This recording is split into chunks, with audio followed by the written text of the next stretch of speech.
ओम शांति।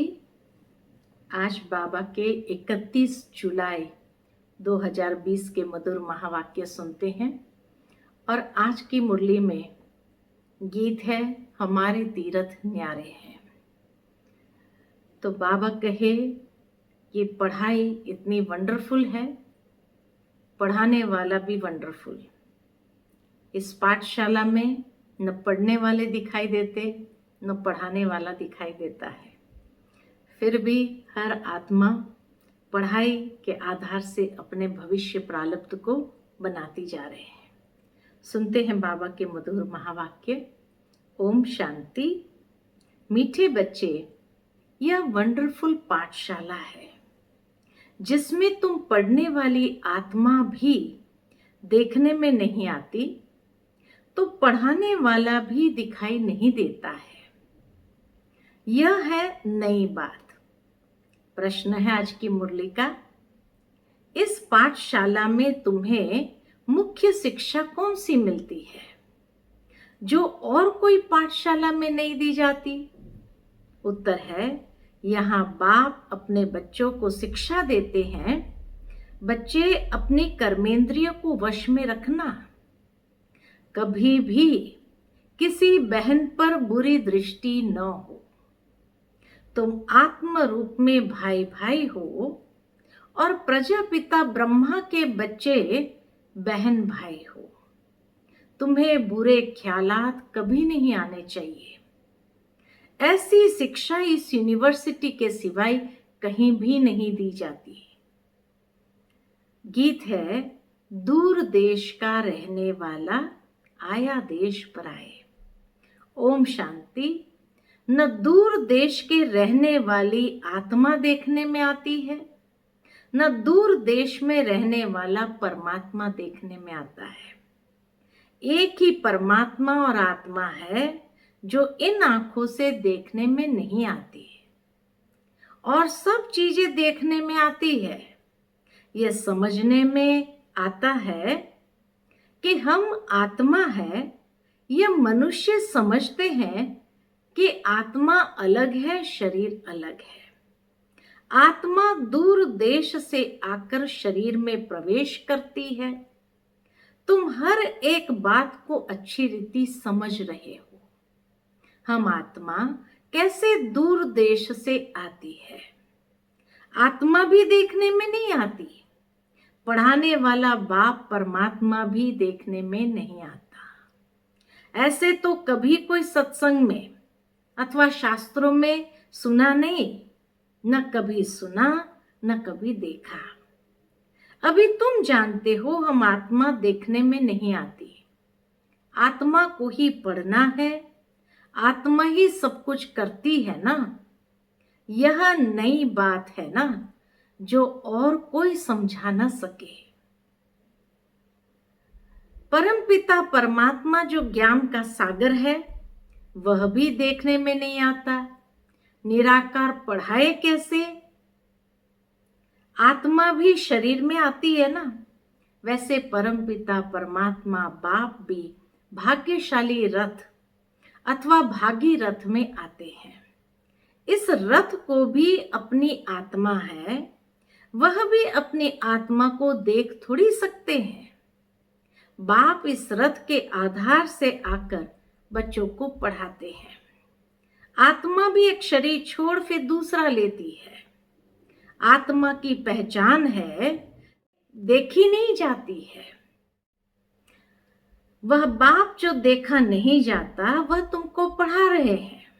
यह है बिल्कुल नई बात। बाप कहते हैं, मैं भी ड्रामा प्लान अनुसार अपने समय पर आकर शरीर धारण करता हूं, नहीं तो तुम मीठे मीठे बच्चों को दुख से कैसे छुड़ाऊं? अब तुम बच्चे जागे हुए हो, दुनिया के मनुष्य सब सोए हुए हैं, जबकि तुम्हारे पास आकर समझे और ब्राह्मण बने तभी जाग सकते हैं। और सत्संगों में कोई भी जाकर बैठ सकते हैं। यहाँ ऐसे कोई आ न सके क्योंकि ये पाठशाला है ना। बैरिस्ट्री के इम्तिहान में तुम जाकर बैठो तो कुछ भी समझ नहीं सकेंगे। यह है बिल्कुल नई बात। पढ़ाने वाला भी देखने में नहीं आता, पढ़ने वाले भी देखने में नहीं आते। आत्मा अंदर सुनती है, धारण करती है, अंदर निश्चय होता जाता है। यह बातें तो बरोबर ठीक है। परमात्मा और आत्मा दोनों देखने में नहीं आते हैं।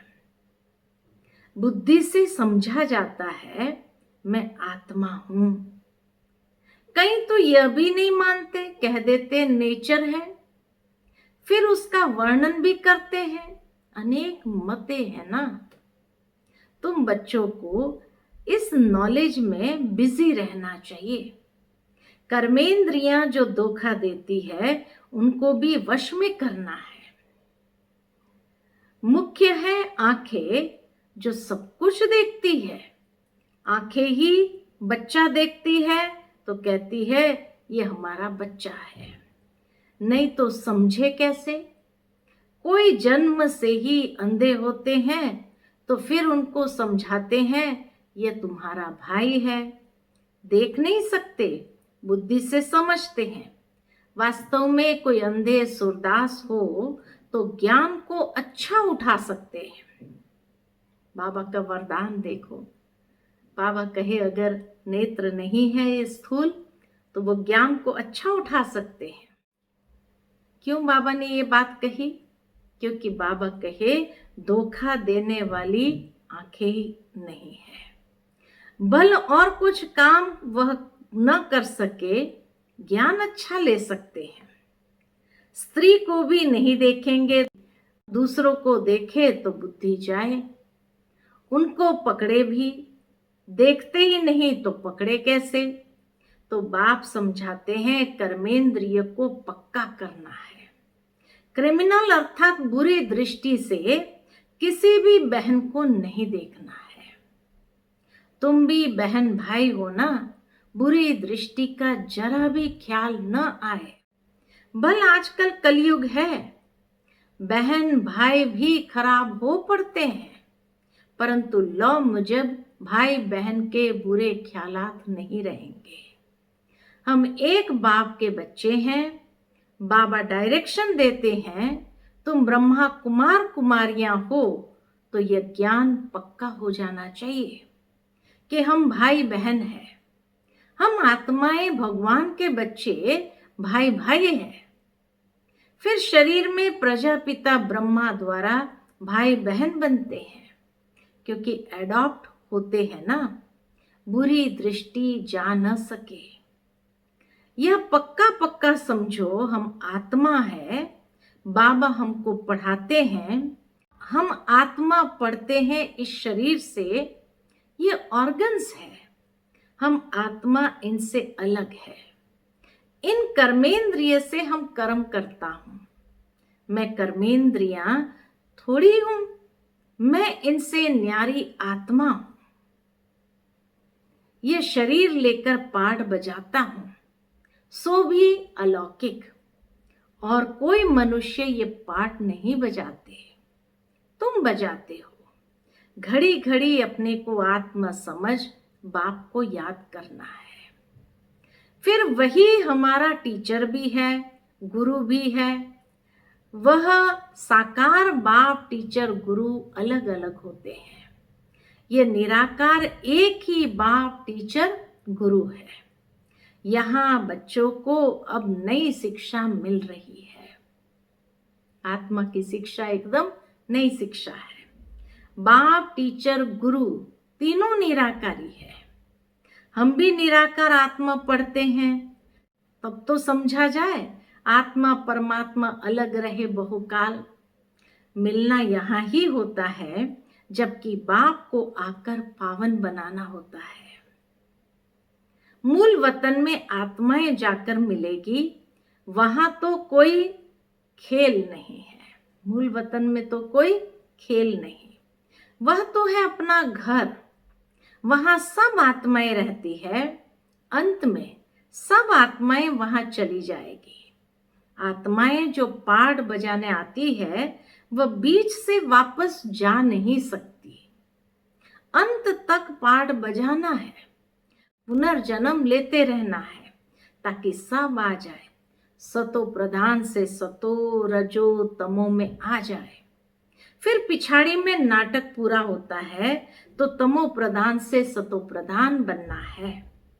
बाप सब बातें तो ठीक समझाते हैं ना, ज्ञान मार्ग है ही सत्य, सत्यम शिवम सुंदरम कहा जाता है ना। सत्य बोलने वाला एक बाप है। इस संगम पर पुरुषार्थी बनने के लिए यह एक ही सत का संग होता है। बाप जब आते हैं, बच्चों से मिलते हैं, तब उसको ही सत्संग कहा जाता है। बाकी सब सत्संगों को सत्संग नहीं कहेंगे क्योंकि सत्य परमात्मा उस संग में नहीं है। बाकी सब है कुसंग। गाया जाता है सत का संग तारे, कुसंग बुरे। कुसंग है रावण का। बाप कहते हैं मैं तो तुमको पार ले जाता हूं, फिर तुमको डुबोते कौन है? तमो प्रधान कैसे बन जाते हो वह भी बताना पड़ता है। सामने दुश्मन है माया, शिव बाबा है मित्र। दुश्मन है माया, शिव बाबा है मित्र। उनको कहा जाता है पतियों का पति। बाबा कहे ये महिमा कोई रावण की नहीं है, सिर्फ कहेंगे रावण है, बस और कुछ नहीं। रावण को क्यों जलाते हैं? वहां भी तुम बहुत सर्विस कर सकते हो। कोई भी मनुष्य मात्र नहीं जानते कि रावण कौन है, कब आते हैं, क्यों जलाते हैं। ब्लाइंड फेथ है ना, तुम बच्चों को समझाने की अथॉरिटी है। जैसे वह शास्त्र अथॉरिटी से सुनाते हैं ना, सुनने वाले भी बड़े मस्त होते हैं। पैसे देते रहते हैं, संस्कृत सिखाओ, गीता सिखाओ, इसके लिए भी बहुत पैसे देते हैं। बाप समझाते हैं बच्चे तुम कितना waste of time, waste of money करते आए हो। तुम्हारे पास जो इस ब्राह्मण कुल के होंगे वह आते रहेंगे, इसलिए तुम प्रदर्शनी आदि करते हो। यहाँ का फूल होगा तो जरूर आएगा, यहाँ का फूल होगा तो जरूर आएगा। यह जाड़ बढ़ता जाता है। बाप ने बीज लगाया है, एक ब्रह्मा उनसे फिर ब्राह्मण कुल होता है। एक से बढ़ते गए, पहले घर वाले, फिर मित्र संबंधी, आसपास वाले आने लगे, फिर सुनते सुनते कितने आ जाते हैं। समझते हैं यह भी सत्संग है, परंतु इसमें है पवित्रता की मेहनत, जिससे ही हंगामा हुआ, अभी भी होते रहते हैं, इसलिए गालियां देते हैं। कहते हैं भगाते थे, पटरानी बनाते थे। पटरानी तो स्वर्ग में बनेगी ना, जरूर यहाँ पवित्र बनाया होगा। तुम सबको सुनाते हो, यह महारानी महाराजा बनने के लिए नॉलेज है। नर से नारायण बनने की सच्ची सच्ची कथा तुम सच्चे भगवान से सुनते हो। इन लक्ष्मी नारायण को कोई भगवान भगवती कह नहीं सकते, परंतु पुजारी लोग नारायण के चित्र को इतना नहीं मानते जितना कृष्ण को। कृष्ण के चित्र बहुत खरीद करते हैं। कृष्ण का इतना मान क्यों है? क्यों है? क्योंकि बाबा कहे छोटा बच्चा है ना, महात्मा से भी बच्चों को ऊंच रखते हैं, क्योंकि महात्माएं तो घर बार आदि सब बनाकर फिर छोड़ते हैं। कोई बाल ब्रह्मचारी भी होते हैं, परंतु उनको मालूम है कि काम क्रोध क्या होते हैं। छोटे बच्चों को पता ही नहीं रहता, इसलिए महात्मा से ऊंच कहा जाता है। इसलिए कृष्ण को जास्ती मान देते हैं। कृष्ण को देख बहुत खुश होते हैं। भारत का लॉर्ड कृष्णा है, बच्चियां भी कृष्ण को बहुत प्यार करती है। इन जैसा पति मिले, इन जैसा बच्चा मिले। कृष्ण में कशिश बहुत है, सो तो प्रधान है ना। बाप कहते रहते हैं जितना याद में रहेंगे उतना तमो प्रधान से तुम तमो रजो में आते जाएंगे और खुशी भी होगी। पहले तुम सतो प्रधान थे तो बहुत खुशी में थे, फिर कला कम होती जाती है। तुम जितना याद करते रहेंगे तो सुख भी इतना फील होगा और तुम ट्रांसफर होते जाएंगे। तमो से रजो सतो में आते जाएंगे तो ताकत, खुशी, धारणा बढ़ती जाएगी। जैसे जैसे हम सतो प्रधानता की ओर जाएंगे तो ताकत, खुशी, धारणा बढ़ती जाएंगी। इस समय तुम्हारी चढ़ती कला है। सिख लोग गाते भी है, तेरे भाने सर्व का भला। तुम जानते हो अभी हमारी चढ़ती कला होती है याद से। जितना याद करेंगे उतना चढ़ती कला होगी। संपूर्ण बनना है ना, चंद्रमा की भी लकीर रह जाती है, फिर कला बढ़ते बढ़ते संपूर्ण बन जाते हैं। तुम्हारा भी ऐसे है। चंद्रमा पर भी ग्रहण लगता है तो कहते हैं दे दान तो छूटे ग्रहण। तुम फट से 5 विकारों का दान दे नहीं सकते हो। आंखें भी कितना धोखा देती है। समझते नहीं कि हमारी बुरी दृष्टि जाती है। हम जबकि ब्रह्मा कुमार कुमारी बने तो भाई बहन हो गए, फिर अगर दिल होती है इनको हाथ लगाए तो वह ब्रदरली लव निकल स्त्री पने का क्रिमिनल लव हो जाता है। अगर बाबा कहे इस तरह से कोई अगर हाथ भी लगाते हैं तो इसका मतलब ब्रदरली लव मिट करके क्रिमिनल लव हो जाता है। कोई को दिल अंदर खाता है। हम बाप के बने हैं तो हमको कोई भी बुरी दृष्टि से हाथ लगा नहीं सकते। फिर कहते हैं बाबा हमको ये हाथ लगाते हैं, हमको अच्छा नहीं लगता है। बाबा फिर मुरली चलाते हैं, इससे तुम्हारी अवस्था ठीक नहीं रहेगी। भल मुरली बहुत अच्छी सुनाते, बहुतों को समझाते हैं, परंतु अवस्था नहीं है। बुरी दृष्टि हो जाती है। इतनी गंदी दुनिया है, बच्चे समझते हैं मंजिल बहुत ऊंची है। बाप की याद में सेंसिबल हो रहना है। हम ब्रह्मा कुमार कुमारी है, हमारा रूहानी कनेक्शन है, ब्लड कनेक्शन नहीं है। यूं तो ब्लड से सब पैदा होते हैं, सतयुग में भी ब्लड कनेक्शन होता है, परंतु वह शरीर योग बल से मिलता है। कहेंगे विकार बिगर बच्चे पैदा कैसे होंगे? बाप कहते हैं वह है ही निर्विकारी दुनिया, वहां विकार होता ही नहीं। वहां भी अगर नंगन हो तो वहां भी रावण राज्य हो जाए, फिर यहां और वहां में फर्क ही क्या रहा? ये समझने की बातें हैं। बुरी दृष्टि मिट जाना बड़ी मेहनत लगती है। कॉलेजों में बच्चे बच्चियां इकट्ठे पढ़ते हैं तो बहुतों की क्रिमिनल आई हो जाती है। बच्चों को समझाना है हम गॉड फादर के बच्चे हैं, तो आपस में बहन भाई हो गए, फिर बुरी दृष्टि क्यों रखते? सब कहते भी है हम ईश्वर की संतान है। आत्माएं तो हुई निराकारी संतान, फिर बाप रचते हैं तो जरूर साकारी ब्राह्मण रचेंगे। प्रजापिता ब्रह्मा तो साकार होगा ना। वह हो गई एडॉप्शन। गोद के बच्चे मनुष्य की बुद्धि में ये बिल्कुल नहीं आता कि प्रजापिता ब्रह्मा द्वारा सृष्टि कैसे रची। तुम प्रजापिता ब्रह्मा के बच्चे, ब्रह्मा कुमार कुमारियां, बहन भाई ठहरे। बुरी दृष्टि की बड़ी खबरदारी चाहिए।